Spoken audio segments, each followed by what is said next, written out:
am excited for all of you. It was exciting to hear of the 3 top students that will get the Google Chrome and getting our names in the draws for that MacBook.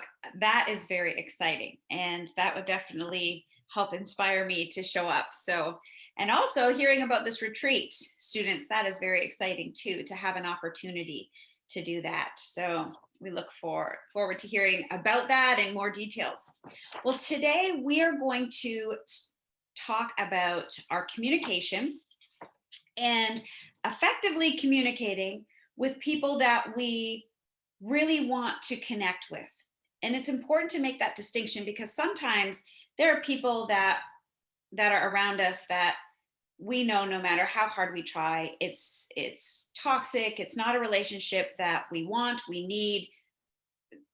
That's not what we're talking about today. Today we're talking about people that we are in friendships and relationships with, whether it's on a friend level or even on an academic level, like in our classes, or a business level at our job.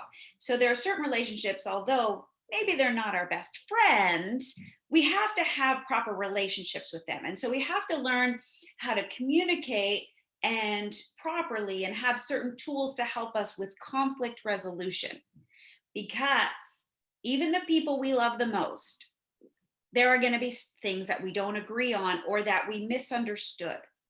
And so today we're going to talk about some tools, and this week and actually next month also, tools for helping us understand this communication and work through a conflict. Now, the first thing that I want you to think about, my question for you, and I'd like to see some responses in the chat.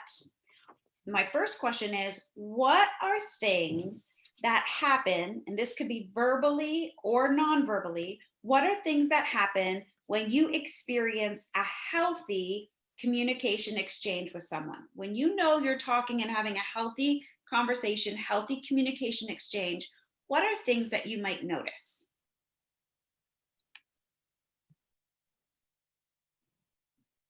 You feel good? Smile, eye contact.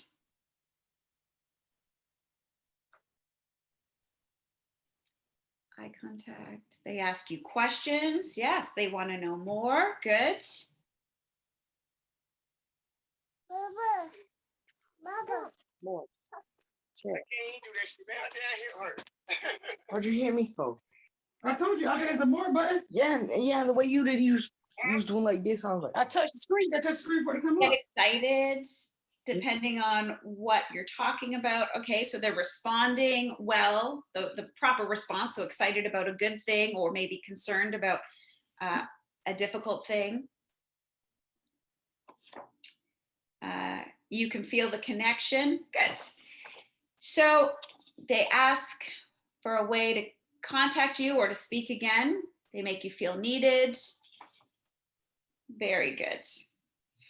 So make you feel needed. I think that all of us know and experience healthy types of communication. We can tell when we're being heard. We can tell when we're truly listening to someone.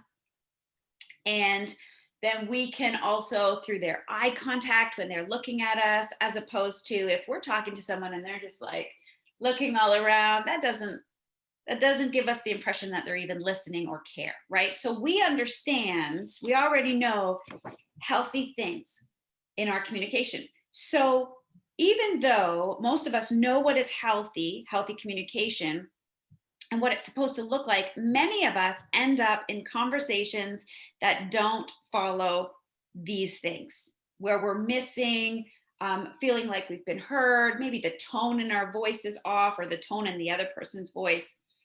And so we're going to talk about, over these next 2 sessions, we are going to talk about 4 patterns to be aware of, kind of like red flags. You know, we talk with the young children about stranger danger, communication danger. We are going to talk about, like, when this starts happening, that's a red flag of the conversation isn't going well, or things like that. And we'll focus more on those 4 warning signs next time.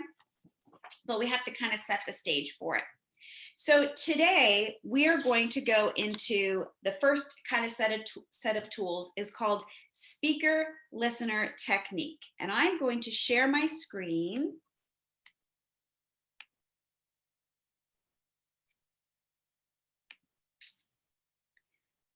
Does everybody see it? Yes. Great.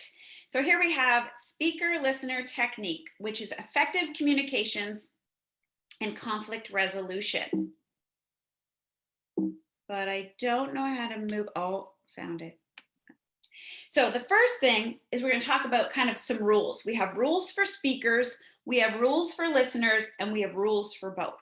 And this just kind of gives us some basic guidelines to help us. So when it's your turn to speak, when you're working through a conflict or working through a situation, if you're the speaker, your number one is speak for yourself. Don't mind read. Regularly in conversations, we assume that by the facial expression on someone or by their past actions or past words, we make assumptions of something in the conversation. But when you're truly trying to share and listen and resolve a conflict, it is so important that you just speak for yourself and you don't mind read. Number two, keep statements brief. Don't go on and on. Now, this is really important because if you start to try and explain it more and expound on it, you end up bringing more baggage to the conflict. And that can actually cause the conflict to go in a totally different direction. Instead of dealing with a very specific, you did not clean your dishes in the sink, instead, and you start then bringing in more and more scenarios, you've added all of this other drama to it. Instead of being very specific, keeping it brief, we are talking about the breakfast dishes that were left in the sink. So we want to only speak for ourselves. We can't assume what others are thinking and feeling. We want to keep our statements brief. Don't go on and on. And third, stop, pause, take a breath so that the listener has an opportunity to paraphrase. And this is really important because this helps you know that they're actually listening. If they can say, so what I hear you saying is, and then they can paraphrase it back to you, then you know either, yes, they're listening, they were listening, but they've totally got it wrong because they saw it through a screen of a different offense. And it helps you guide through that conversation. So as the speaker, you want to speak for yourself. You don't read people's minds. You keep your statements brief and pause long enough to let the listener paraphrase. Now we go on to rules for the listener. First rule is to actually listen, but to paraphrase what you hear. What I hear you saying is, or it seems to me like you're saying this. And give that response so that they have a chance to say yes or to clarify so there isn't a misunderstanding. The second thing is to focus on the speaker's message, not on how you're going to defend yourself, not on how you're going to have a rebuttal for this, but actually focus on what they're saying and what they're trying to get across to you. So again, so that they feel heard and you're able to resolve the conflict. The next thing is rules for both. The speaker has the floor. And so it's important that you're not thinking about what you would think next or always trying to interject. There's so much in our conversations nowadays where we interrupt one another. And so really giving that respect for whoever's speaking has the floor. And finally, speaker keeps the floor while the listen is paraphrasing. So they have the opportunity to speak again and take those turns. And that is when we take the turns, that's sharing the floor. So it's just really listening, being heard, and respecting each other while you're working through the conflict. Remember, the goal is to resolve the conflict and strengthen your relationship. All right, so I'm going to stop sharing. Screen sharing has stopped. Great. Now I have asked normally if we were in a class with everyone, I would have us do some conflict resolution practice. But since we're not, and because today we're all remote, I wasn't able to put Cyril on the spot. I have put my sons on the spot. Behind me, this is my son Ethan, and this is my son Micah. And I have given them a scenario of students that are working on a group project together, and then a conflict happens. And so what I've asked them to do is to show us an example of speaker listener technique and sharing the problem and responding to be able to resolve it. So without further ado, Ethan and Micah, come and step up. So a few weeks ago, our teacher gave us a group project to do together, and we started coming up with ideas, and we finally got one. But then, like, one of my family members got sick, so I had to go home and take care of them, and also make sure I wasn't getting other people sick. And as I was working on that stuff at home, I guess you continued to work on it at school, and by the time I came back to finish working on the project with you, you already turned it in without my name on it. So because that was a project that was heavy on my report card, I got a bad grade. But Yeah, so sorry about your family member, but I had no idea that you were doing it while you were at home, because I just thought that you were just taking care of that person. But we can talk to the teacher and see what we can do about that to fix your grade and get a group project. okay. Great, thank you. Good job. So taking that time to share the situation, to share your heart, and then to also respond to it, and then to come together for a solution. So what can we try and do? We can try and talk to the teacher about this. Now, I had the time with the boys to talk to them about what were the mistakes that both of you made in this scenario. And really it was communication.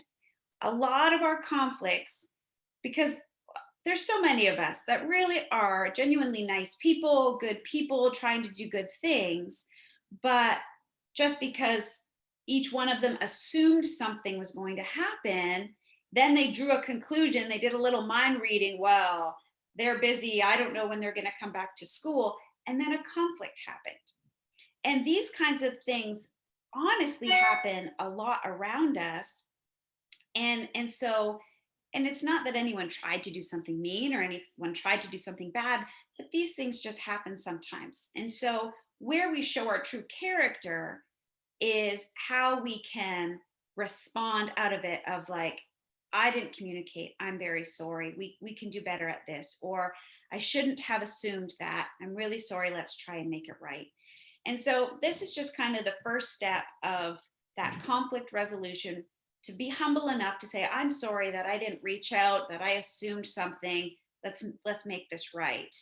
And to move forward with our coming together in our friendships, coming together in our relationships with our schoolmates and at work, so that we can be stronger and work things out, and we learn so much from all of those things.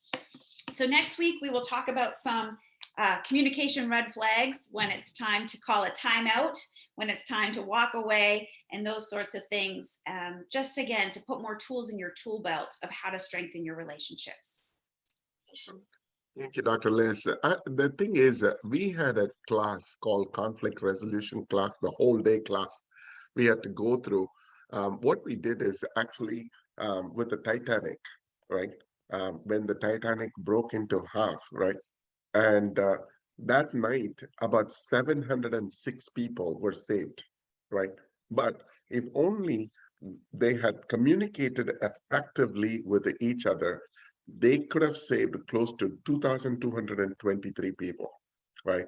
Sometimes, these communications that we have broken, it's not like, it can cost us something, right?